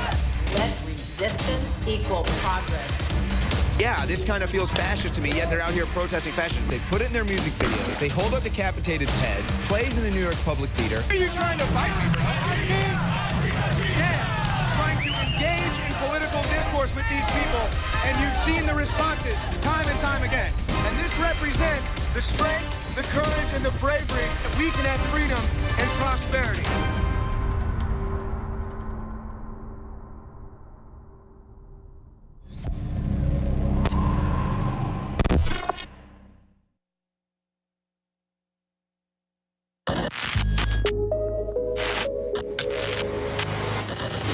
Now, notice this is happening all over the world. Civil wars in Ukraine, civil wars all over Asia, civil wars all over Africa, civil wars all over the Middle East, civil wars all over South America, Central America. We're entering that global season. At the time that World War I kicked off, there were more than 10 different wars going on. World War II, same story. Economic, cultural fault lines build up, and then when you see more political crises, you tend to see more wars unfold. All historians agree with that, and we are lined up right now for this. Women being savagely beaten by police, even once they're on their backs and bleeding, savagely dragging women around by their hair, savagely beating women. Reportedly, children are also being beaten. We're talking about police jump kicking off of stairs and curb stomping, trying to kill people. And again, this is savage, pure intimidation. Could also add that Catalonia was one of the only areas not to be fully taken over by the Muslims. So it's a little bit of a racist thing because they're lighter skinned. They're the original Spaniards. They're in Catalonia. And so a lot of the rest of Spain kind of sees it as elitist. And there's some type of racial or cultural envy going on. But world leaders from the Pope to you name it, have condemned it. It is martial law in Catalonia, Barcelona being the capital of that region of northeastern Spain. Beautiful architecture, amazing people. It's very, very sad to see this happening to Catalonia. There's hours of this footage up on Infowars.com. Spanish police storm polling station in Catalonia, independence vote. Spanish riot police smashed their way into the polling station in Catalonia on Sunday. And then it just goes on from there, firing rubber bullets, closing hundreds of polling stations, arresting thousands. Here's a Reuters headline: violence erupts as Catalans vote on the split from Spain. And the polls showed close to 90% wanting to get out of there, between 80 and 90%. So they were going to pull out, but here's the good news. Just like they can try to block Brexit, once you try to block what people already wanted, you'll never stop them. Word is the Catalans aren't paying taxes now. They're not submitting. They're not, I mean, almost every window when you're in Barcelona has the Catalan flag hanging out of it. And when I say they're the original Spaniards, there were no Spaniards. Spain got unified in a response to the Islamic takeover. It was basically a Germanic/Roman type amalgamation. And they got taken over. And finally, some of the northern kingdoms got unified. Help came out of Europe, north of them, and out of what is France today and other areas. And then they came in kind of the proto or pre-Crusades. Was a response to the giant Islamic invasion of Spain, of Italy, of Poland, of Romania, of Hungary. And that's why in those Eastern European countries today, like Hungary and Romania, that they don't let any Muslims in. And we are still investigating into the motive, into the truth of the Las Vegas massacre. Did Stephen Paddock act alone? Were there other gunmen? What will we get from the LVPD as far as the truth is concerned? We're now joined by James Wesley Rawls. And James, there's one thing I think that everybody can agree on. The enemies of America, the powers that be in the secret societies, in the New World Order, in the globalist regime, want America to fall into civil war. And this is something that nobody's prepared for, really, except, I guess you could say, conservatives and gun advocates. But that's something that we really need to avoid. James Wesley Rawls. Well, thanks for having me on, Owen. I have to agree that destabilization is the goal. And I think there's a very high likelihood that this was politically motivated or religiously motivated. And we really need to dig into the background of Stephen Paddock and his girlfriend to find out what was really going on. We're certainly not seeing the full picture yet. We're only getting little bits and pieces. But even just from those fragments, we can tell that this was not just some psychotic individual who had a mental break and decided to kill people for no reason. Yeah, and they have now said that Paddock's girlfriend is a person of interest. I kind of have to question why they would do that now, especially since she's set to return. Now she might not want to return now that they do that. But it's also interesting because, as you just said, this doesn't fit the profile of someone that just snapped or went crazy. As the sheriff's department even said today, this was clearly a premeditated event. Right. Typically, when someone has a mental break, they're going to go on a rampage on very short notice. But this obviously took a tremendous amount of planning, logistical planning. He had to plan for his fields of fire. He had to pick out just the right room at a sufficient elevation to have the right fields of fire to do what he needed to do. Obviously, he needed to transport a lot of weapons, a lot of ammunition. All that took planning. That is not the mark of someone who just had a mental break and goes running amok. They don't usually show that level of premeditation. And usually, like you said, when there's someone that just snaps, it's usually someone that's kind of faced with the carnage right in front of them physically. This is a guy who was hundreds of yards away, just firing into a crowd, allegedly, a lone gunman. Again, that doesn't really match the psychopath profile to me. No, it doesn't. Because a psychopathic killer wants to see terror on the faces of his victims. He wants them up close and personal when he commits his attack. Have this done 400 meters away, that's fairly long shooting distance, certainly within the range of an AR-15, but that doesn't match the psychological profile at all. So we really need to dig deeper to find out what was going on in the mind of Stephen Paddock.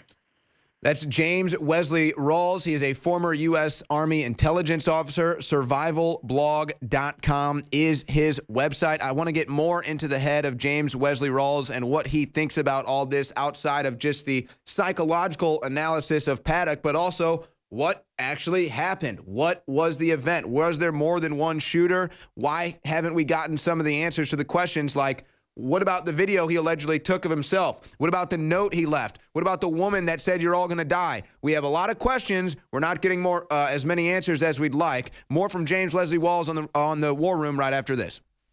Welcome back to the War Room. I'm your host, Owen Schroyer. We are live every day from 3 to 6 p.m. Central at warroom.show. And, of course, all the InfoWars content can be found at infowars.com/show, all 10 hours of our live programming. We have James Wesley Rawls on the line with us now, a former U.S. intelligence officer. He operates survivalblog.com. Probably some good information there if civil war does break out. But in the break, we were talking. And one point, I'm actually going to get Jake Lloyd, our reporter, on later during the show, that was being made was that the weapons that were being shown, specifically some of the pictures that have leaked, the AKs, could not have possibly been the weapons used for the mass shooting, at least from the videos with the audio we're hearing. James, what's your take on that? Sure. I've only seen 2 photographs that have been released. One was of an AR-10 with a 25-round magazine inserted and a 20-round magazine sitting by its side. The other was an M4 clone, what's commonly called an M forgery, with a 60-round Surefire magazine inserted. Neither of those guns could have been associated with the audio that we heard from those video clips that you mentioned, because there were strings of fire that were continuous, and they were 85 rounds or more long. So you don't get an 85-round burst out of a 60-round magazine. It's just not going to happen. So I can see a couple of possibilities. One is that he was using a larger capacity magazine, such as a Beta C-Mag, which is a 100-round double snail drum. There's also some Chinese clones of that magazine on the market. Or that he was using a belt-fed weapon, which they said that it was kind of funny that the number of guns in the hotel room, the initial reports was 10, and then it was 18, then it was 20-something. Now it's up to 28 guns they claim were found in his hotel room. I haven't seen any reports indicating that there was a belt-fed weapon or any Beta C magazines or clones thereof found in that room. Unless those are found, we're in a JFK assassination situation where it's technically impossible for the weapons that were shown to have been the ones responsible. You have video up right now of a bump fire stock. There's several different brands on the market. One of the best well-known is called a slide fire stock. The other thing that's inconsistent with the story we're being told that a bump fire stock was used for those long strings of fire. But as anyone who's ever shot a AR equipped with a bump fire stock can tell you, they tend to be very sporadic. And unless you train extensively with one, it's very difficult to get off a string of more than 15 or 20 rounds at a near cyclic rate. Typically, you're going to get sporadic bursts coming out of a bump fire stock. But from the audio that we heard, there was at least one string of 85 rounds continuously heard without any interruption whatsoever. So that indicates to me that it was not a bump fire stock being used, but rather a AR-15 that had been illegally converted with the 7 magic parts to turn a semi-automatic AR-15 or an M4 into a controlled fully automatic weapon. And let's be perfectly clear, just to reiterate, it is physically impossible, based on the video and the audio that we've seen, for those weapons to be responsible for the shooting. And I'll even go and play devil's advocate here. Let's say he had 40 magazines preloaded, ready to go. No, this was continuous fire. Let's say that there were 5 shooters that had these weapons in the room firing. No, that's not the reports that we heard from the weapon. I believe that this was a belt-fed weapon. What about you, James? I would either tend to think it was either a belt-fed or a full automatic converted AR equipped with a Beta magazine. That's a double snail drum 100-round magazine. That's the only thing that makes sense to me, to have the profile of that audio signature of that continuous string without any stutter of 85 rounds, to me indicates that it was a converted weapon rather than one simply equipped with a bump fire stock. And to get 85 rounds, you're obviously not going to get that with a 60-round Surefire magazine. You're going to at least need a 100-round Beta C-Mag or a clone thereof. So, James, what do you make then, considering what we've spoken of? What do you make of the fact that there have been no images released. There have been no reports of such a magazine or such a weapon, yet despite clear audio evidence from the scene that had to be the case. Well, either we haven't been told the whole story yet, or the actual weapon or weapons that were used for the shooting had been converted to full auto, and there were magazines that we haven't seen, or a belt-fed weapon that we haven't seen in the released photos. Otherwise, we are being lied to by the people. Yeah, and again, they've leaked some of the photos. I don't know really how these got leaked. I think even maybe a local Fox syndicate may have released some of these, but no evidence of a belt-fed weapon, no evidence of a double drum clip, just regular clips that does not meet the audio evidences at all. And you mentioned earlier we may have a JFK type of situation here. I think it's fair to say, James, that we're already looking at this. I know that it's still early and we got a lot of questions, but to me, based on what we've seen and what's been reported, I think we're already looking at a situation like JFK. Yeah, it very well could be. I'm really anxious to see what comes out in the next few days. If we do see a belt-fed weapon, or if we do see, several empty Beta C magazines sitting there in that room, then that'll answer some questions. But there still is the unresolved issue of whether he was just using a bump fire stock, or whether he had used a full automatic converted AR-15 or M forgery. And I think the latter is more likely. Final 60 seconds, James. I'd like to hear your take. What do you think the possibility could be of multiple shooters? I think it is possible. Obviously, coming out of the Mandalay Hotel, though, those are all sealed windows. The shooter would either have to be on the roof or at ground level, because obviously anywhere in between, those were the only broken windows seen, and they were all sealed windows. The other possibility, of course, would be a shooter coming from another direction, from another building. And we may not be getting the whole story about it just being one shooter. Yeah, and it just piles up. The questions continue to pile up more quickly than we get the answers. James Wesley Rawls, survivalblog.com. Thank you for your time today. And again, it's worth noting that in all of these videos, while you're hearing the reports, in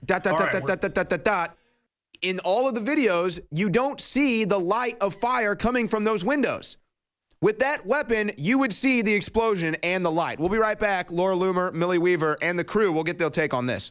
Welcome back to the War Room, folks. You make 10 hours of InfoWars live broadcasting possible by going to InfoWarsStore.com and purchasing our great products.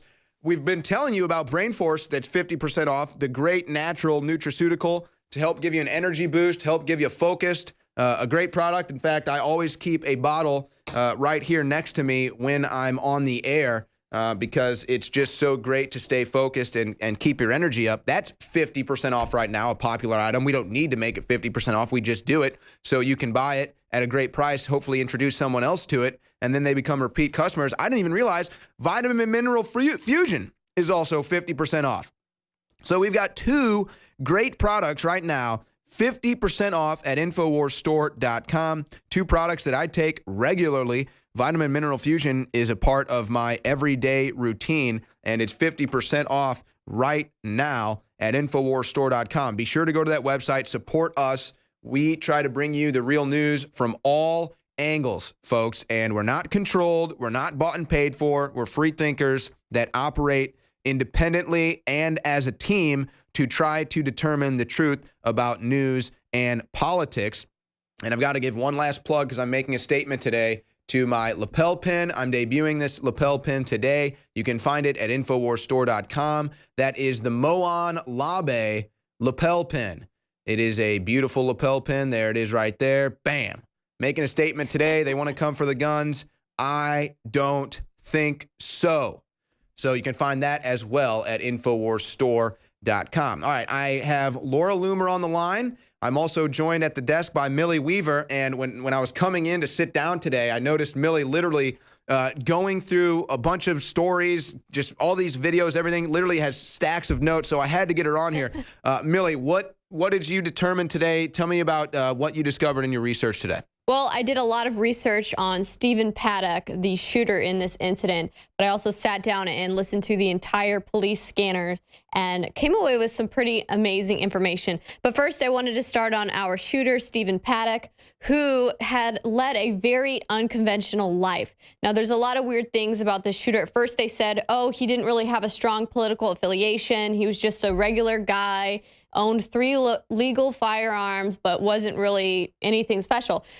This is the issue here. He had been an accountant and auditor for Lockheed Martin, or one of Lockheed Martin's predecessors, 30 years ago, between 1985 and 1988. And that was his last known place of employment. Okay, so you would think, well, he's been unemployed all this time, so where's his money? Yeah, they claim he's some millionaire real estate broker. Okay, so apparently he's very wealthy. He's a multimillionaire. But can't pay a $270 court fine. Yeah, so he's a multimillionaire, according to his brother, Eric Paddock, who said that his brother actually went and dabbled in real estate investments, which helped his brother become more affluent. So he had all this money. Where did that money come from? It's also interesting to note that he had a pilot's license and 2 single-engine planes. So this guy owned planes. I've heard from many different stories, contractors, Lockheed Martin contractors, drug runners, having planes, working with the CIA, but that's my own self speculating. Now, what's also interesting is he was a high stakes gambler, loved to gamble, gambled tons of money. In fact, his girlfriend that he had, it's also interesting to note that she was a high limit hostess, meaning she typically catered to high limit big spenders that frequented these hotels, these casinos. Also, his father was a bank robber. And so his mother raised him and moved him around a bunch. So he really led a very bizarre, unconventional life. That's right. And his wife is now considered a person of interest.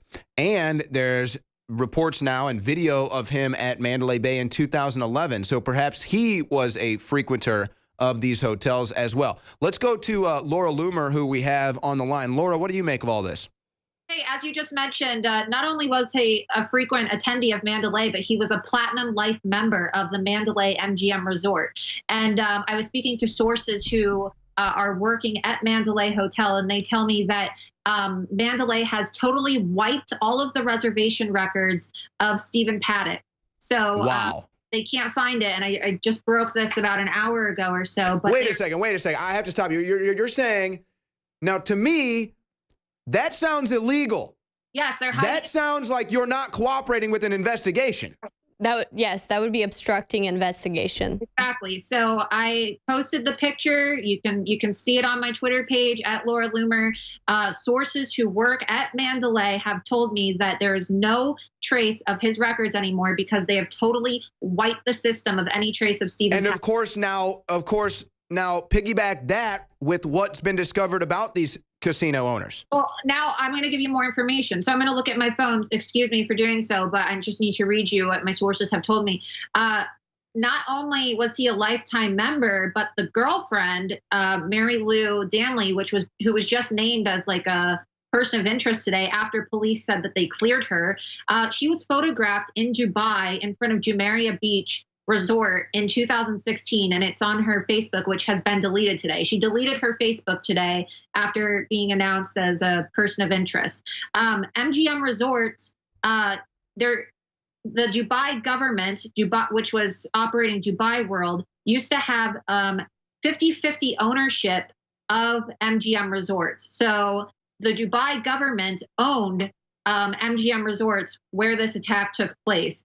And just recently, after she was seen in Dubai on vacation, Sheikh Mohammed, the ruler of Dubai, has announced that MGM Grand is going to be creating their own resorts and casinos in Dubai. And when you make the connection that Millie just brought up about how the girlfriend is involved in casinos as well, she worked for Atlantis, which is I'm trying to figure out Atlantis is under, I believe, Monarch Casinos. That's owned by an Iranian. So there's a lot of like Islamic. Yeah, and you had the casino owners as well donating to leftist groups, correct? Yeah, you do. So there was a memo I released today, all available on my Twitter. I think it's on Infowars.com as well.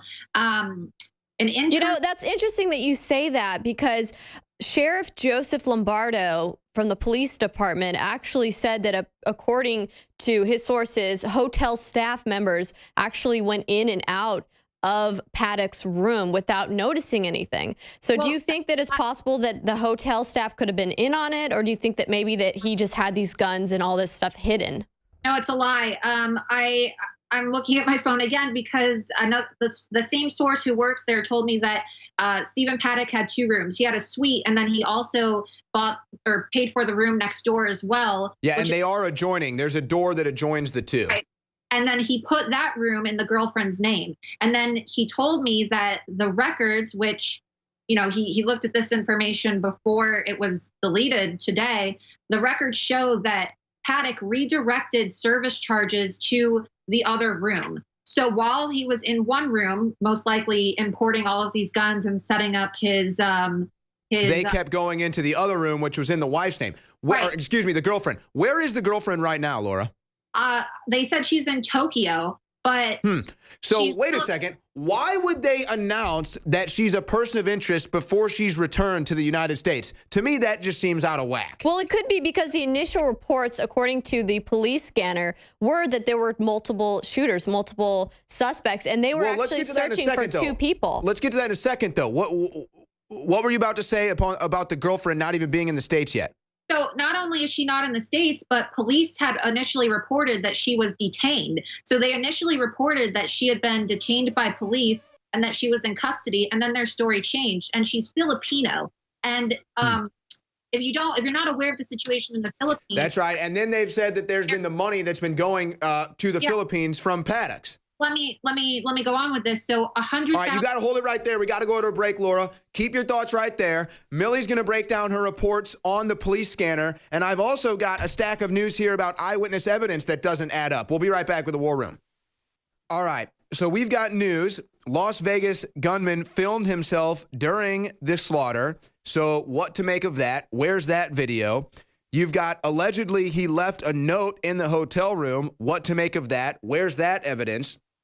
You've got him visiting the casino in 2011 on camera, apparently tried to sue the casino, lost that lawsuit. What to make of that? Then in this story from the Courier, I think this was from the Courier, you've got eyewitness reports all saying multiple shooters. One saying that he was in the casino and could hear the gunshots. So my question is, how could he hear the gunshots if he's inside the casino and they're on the 32nd floor? And then he says that originally when he heard security, they said that there was a shooter out front. That would make more sense. You're not hearing any reports of that. You're hearing a lot of eyewitness reports saying they heard single shots. Where were those shots coming from? We don't know. Another eyewitness says that he was in the room next door and he ran out of the room. He says, quote, multiple people dead, multiple shooters, including a security guard on the floor. Who shot that security guard? Where are the reports on that? Another eyewitness video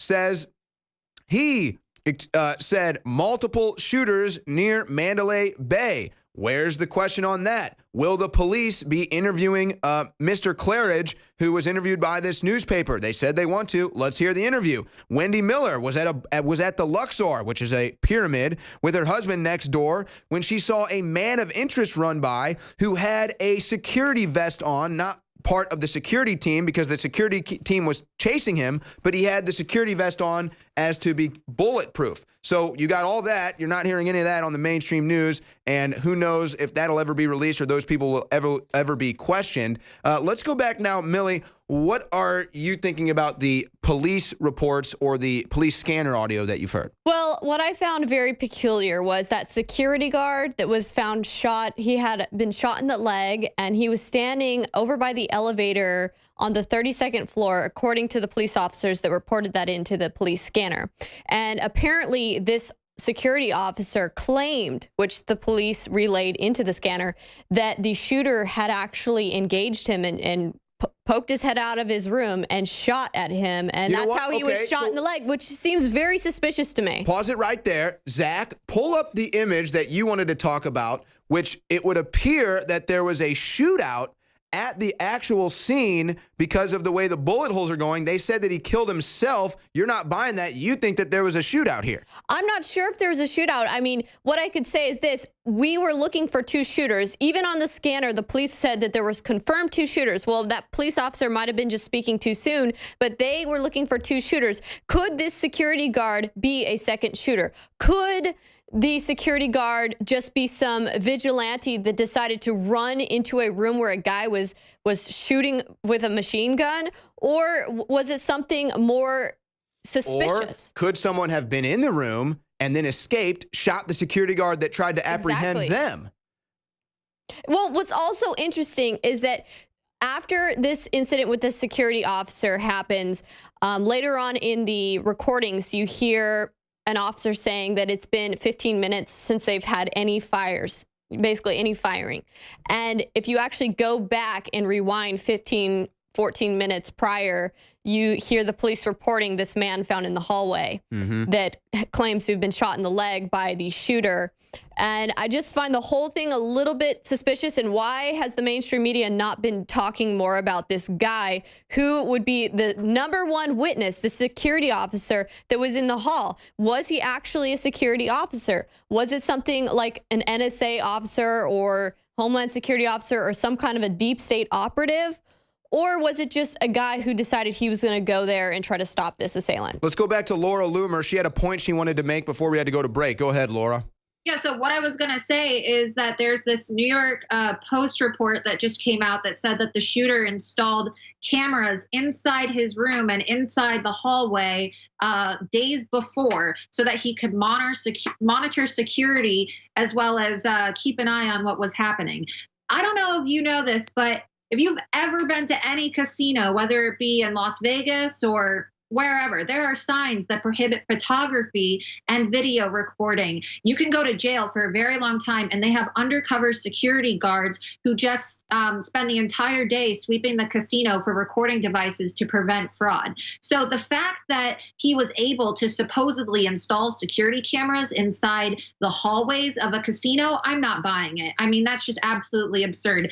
Yeah, especially if they were there for days. I've done undercover work in casinos before, and I'm going to tell you right now, it is very difficult to go unnoticed recording in a casino, and it's illegal. You can't do it. So there's just so many things not adding up. And then the $100,000 that was wired to the Philippines, his girlfriend's Filipino, and no one is talking about how there's this epidemic of ISIS in the Philippines right now. I mean, President Duarte of the Philippines has been working with President Trump to defeat ISIS in the Philippines, which they've taken over cities. They've totally taken over cities like Marari, and the girlfriend's Filipino and she's out of the country. I mean, if I was this woman and I had $100,000 possibly that was wired to me, I mean, I don't know if she was the recipient of the money, but I would not be coming back to the United States for questioning.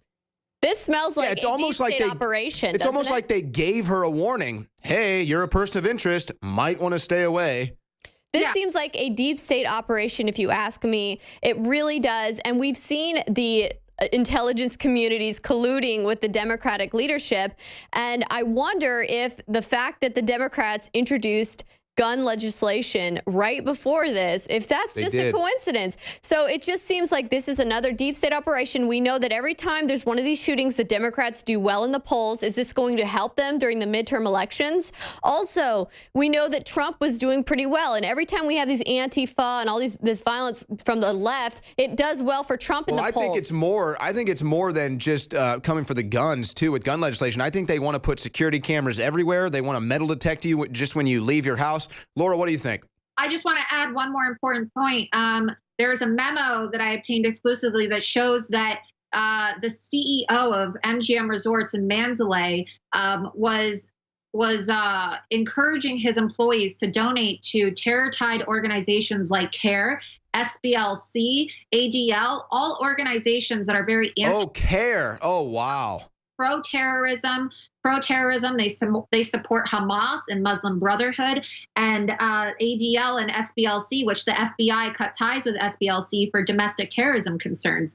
And let me be perfectly clear. We've had people on the show that have infiltrated CARE and told us that's exactly what they're doing. And not only that, but the CEO's wife, Heather Marin, she worked for the Obama administration in 2016. So, Millie, you're very correct to say that this looks like a deep state operation. It has direct ties to the Obama administration. Too many things aren't adding up. That's simply it. This to me is 100% deep state, professional, political hit job.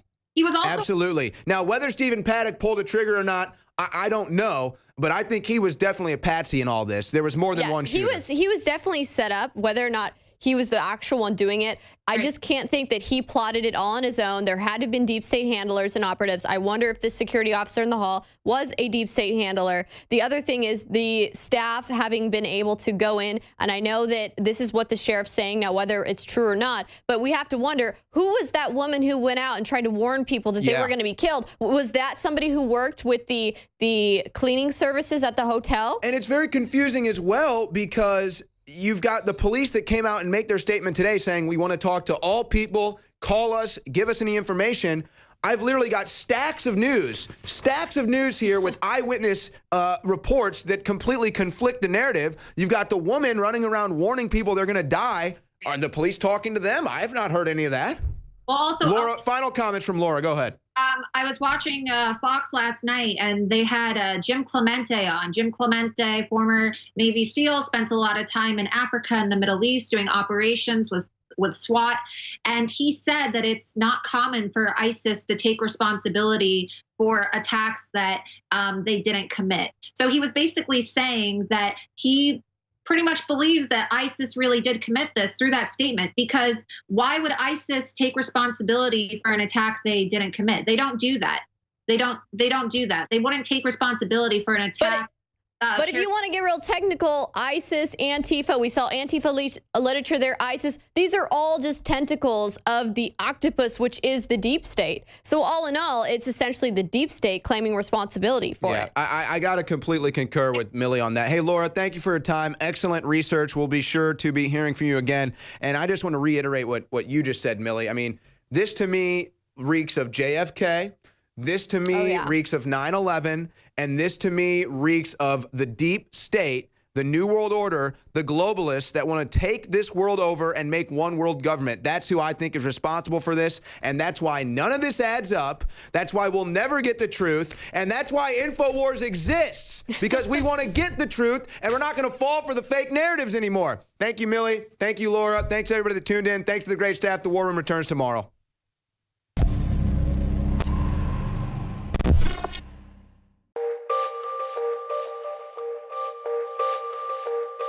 I've got a very simple sales strategy. It's develop and sell products that I personally use for my family at affordable prices, because I want you to get great results, and I want you to come back and keep buying the product, because I follow the golden rule: treat others as you want to be treated.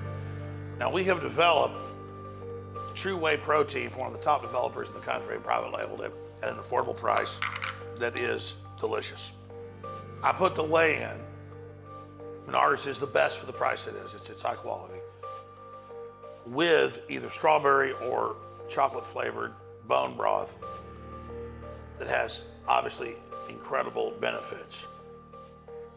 And you mix this together and you put in some organic milk, you put in some strawberries, some blueberries, some cherries. It's amazing. And I've gotten spoiled to this. I'm gonna be honest with you. In the last 6 months as we developed this product and I was testing it, the energy it gives me, the meal replacement, all of it has spoiled me. And you can add fruit to it if you want. You can add ice to it if you want. But the True Whey protein with the Caveman formula together is simply incredible. And it's something that supports our broadcast, so you can't lose. But I want people to experience what concentrated bone broth does with chaga, mushroom, and with the turmeric, and with the bee pollen, and then with the high quality whey together. It's amazing.